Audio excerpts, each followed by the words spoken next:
मुंबईची underground metro 3 बुधवारपासून संपूर्ण क्षमतेनं आता धावणार आहे। आरे जेव्हीएलआर ते कफ परेड पर्यंतचा प्रवास अवघ्या तासाभरात होणार आहे।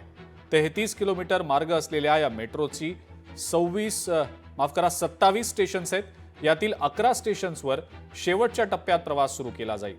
या संपूर्ण मेट्रो स्टेशन्सपैकी काळबादेवी स्टेशन गर्दीच्या वस्तीत असल्यानं सर्वाधिक 28 मीटर खोलीवर बनवलं गेलंय। या स्टेशनमधनं आमचा प्रतिनिधी स्वप्नील जाधव यांनी आढावा घेतलाय, आपण पाहूया।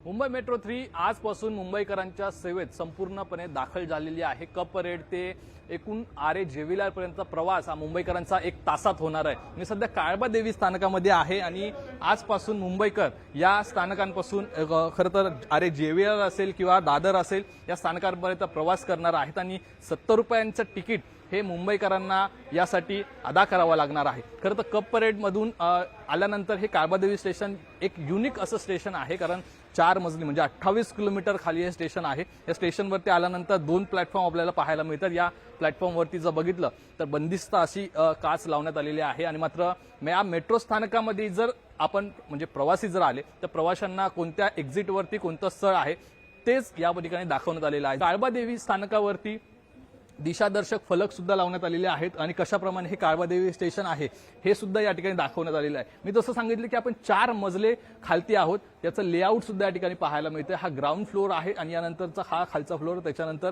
एकूण 4 म्हणजे मेझनीन लेवल जी आहे खरं तर ही 28 मीटर खालती ही स्टेशन आहेत। मेट्रो स्टेशनमध्ये आल्यानंतर कोणत्या स्थानकांवरती आपल्याला उतरायचं आणि ते स्थानक कुठल्या स्थानकानंतरचं आहे याचा सुद्धा या ठिकाणी एक तक्ता आहे तो आपल्याला पाहायला मिळतो आणि त्या स्थानकांच्या बाजूला कोणतं रेल्वे स्टेशन असेल तर त्याचा सुद्धा या ठिकाणी आपल्याला उल्लेख पाहायला मिळतो। जसं की जगन्नाथ शंकर शेठ मेट्रो स्टेशन जे मुंबई सेंट्रल येथे आहे, तिथूनच मुंबई सेंट्रलची जी लोकल वाहतूक आहे वेस्टर्न रेल्वे जी आपल्याला पाहायला मिळते आणि बेस्ट बसचा सुद्धा आणि एसटी डेपो सुद्धा त्या ठिकाणी जवळ आहे, त्यामुळे याचा सुद्धा उल्लेख आपल्याला या ठिकाणी केल्याचा पाहायला मिळतो। त्यामुळे आजपासून मुंबईकरांचा प्रवास जो आहे तो गारेगार वेगवान असा होणार आहे आणि केवळ मुंबईकरांची वेळेची बचतच नाही तर मुंबईकरांचे या ठिकाणी पैसे सुद्धा वाचणार आहेत। अशा प्रकारचा खरं तर हा ग्रीन झोन असलेला एकूण पर्यावरण फ्रेंडली असा हा प्रकल्प मुंबई महानगरपालिका, राज्य सरकार आणि MMRC यांचा जो होता तो आता हा सर्वार्थाने मुंबई मेट्रो 3 पूर्ण झालेला आहे। आजपासून सेवेत सुद्धा दाखल झालेला आहे। मुंबईकर आता याचा जास्तीत जास्त फायदा